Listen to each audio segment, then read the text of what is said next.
Hello, everybody, and welcome back to another episode of Nothing Tulip. I'm your host, the Tulip Guy, and today we're going to be cutting this laminate countertop. And we're going to be cutting it with this circular saw. I'm going to show you how to do that in just a moment.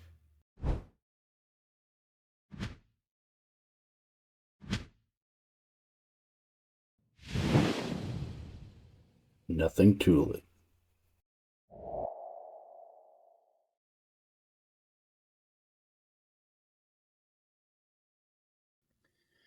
Before we get to the fun part of cutting our laminate, the first thing we're going to want to do is make sure we adjust our circular saw correctly. In order to do that, we're going to make sure that it's unplugged before doing any adjustments. Second, we're going to flip it upside down. We're going to loosen these knobs that are for the bevel adjustment and height adjustments on your saw. Once you get that, you'll notice that this has a blade guard that retracts. As you can see here, there's not much blade exposed right now. We're going to want to adjust that height so that as much of the blade is exposed as possible in order for us to cut through our back wall on our laminate. Also, to make sure it's 90 degrees, this is the shoe, which is also where the bevel adjustment comes in. In order to make sure that that shoe is 90 degrees to this blade, we're going to take an engineering square, place it on the shoe, retract the blade guard back, fine tune the adjustment of the bevel so that it's 90 degrees to the shoe and the blade. That way, when you're finished making your cut with the laminate, you'll have a perfect 90-degree cut from adjusting your saw blade correctly. Once you're happy with all your adjustments, lock all the knobs back down and you're ready for cutting. The next part of the process is prepping your laminate to be cut. What you need to do is get yourself a measuring tape and measure off exactly how big of a piece it is you need. Once you've determined where you want to cut your laminate, you're going to mark that spot with painter's tape. This is to protect your laminate when you're cutting up the circular saw so it doesn't cause a lot of chipping and cracking of the edge of your laminate. Take your tape, wrap it around the front of your laminate, go all the way to the back end, taping it all the way around.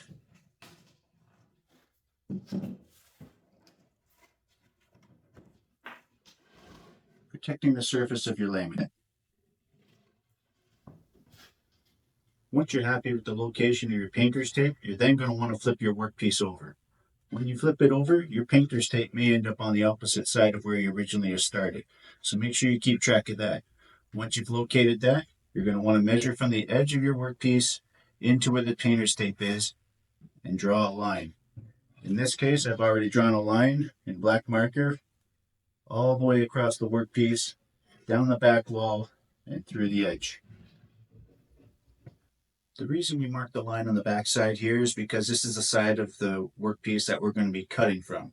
The reason we cut it from this side is because due to the rotation of the saw blade, when it comes up from under the workpiece, it will actually cut the laminate smoothly without chipping or cracking it. When setting up your guide for your laminate cut, I like to use 2x6s as my guide.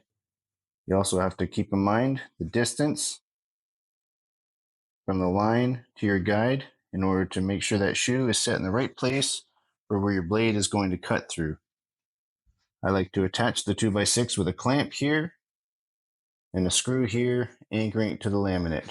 When you use the screws to hold it down, you have to be mindful of the thickness here so that your screw doesn't go all the way through and damage the good surface of your laminate. On the other side, I've used the clamp to hold it down with a 4x4 underneath so I don't have this clamp going all the way to the surface of my laminate. I've used an engineer square here to make sure it's a nice 90-degree spot here so that there's no interference with the shoe as it rounds over the edge when trying to make my cut later. The reason I have this notch cut out here and a thin board here is when this is cutting through and I need to round over the edge, I have enough clearance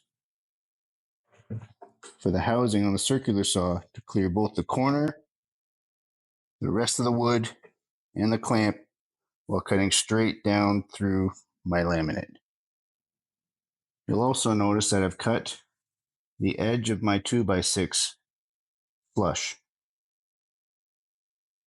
The reason I cut it is it gets rid of all these little edges and imperfections and rounded edges that this shoe might hook into. If that shoe hooks into edges like this while you're cutting, you're not going to get the perfect cut that you were trying to achieve.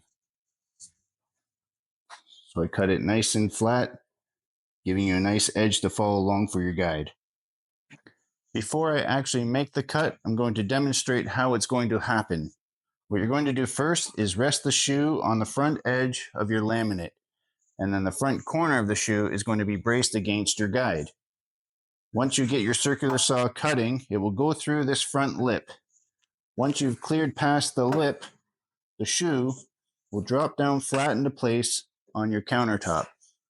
You'll continue all the way across, keeping the shoe pressed against that guide, following your line.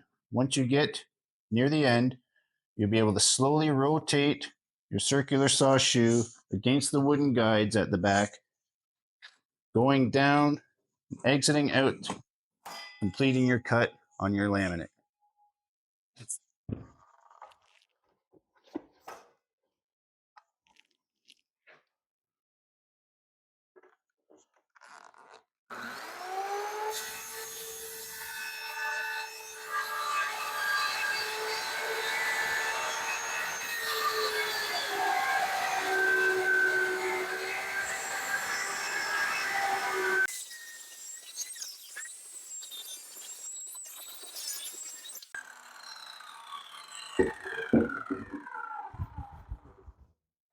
All right, we've got the cut complete. The boards and screws and guides are all removed. Let's pull this tape and reveal the results.